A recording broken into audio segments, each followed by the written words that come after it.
এ মানুষগুলো কি দেখে না আমি তাদের একটি ক্ষুদ্র শুক্র কীট থেকে পয়দা করেছি, অথচ সৃষ্টি হতে না হতেই ক্ষুদ্র কীটের সে মানুষটি আমার সৃষ্টির ব্যাপারে খোলাখুলি বিতণ্ডাকারী হয়ে পড়ল।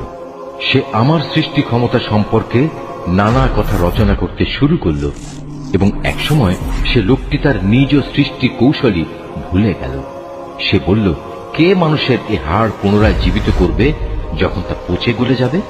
হে নবী, তুমি এদের বলো, হ্যাঁ, তাতে প্রাণ সঞ্চার তিনিই করবেন যিনি প্রথমবার এতে জীবন দিয়েছিলেন এবং তিনি সমস্ত কিছুর সৃষ্টি কৌশল সম্পর্কে সম্যক অবগত রয়েছেন। তিনি তোমাদের জন্য সবুজ সতেজ বৃক্ষ থেকে আগুন উৎপাদন প্রক্রিয়া সম্পন্ন করেছেন এবং তা দ্বারাই তোমরা আজ আগুন জ্বালাচ্ছ।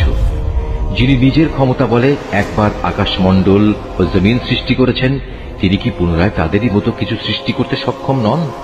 হ্যাঁ, নিশ্চয়ই তিনি মহাস্রষ্টা ও সর্বজ্ঞ। তিনি যখন কিছু একটা সৃষ্টি করতে ইচ্ছা করেন তখন কেবল এটুকুই বলেন, হও, অতঃপর তার সাথে সাথে তৈরি হয়ে যায়।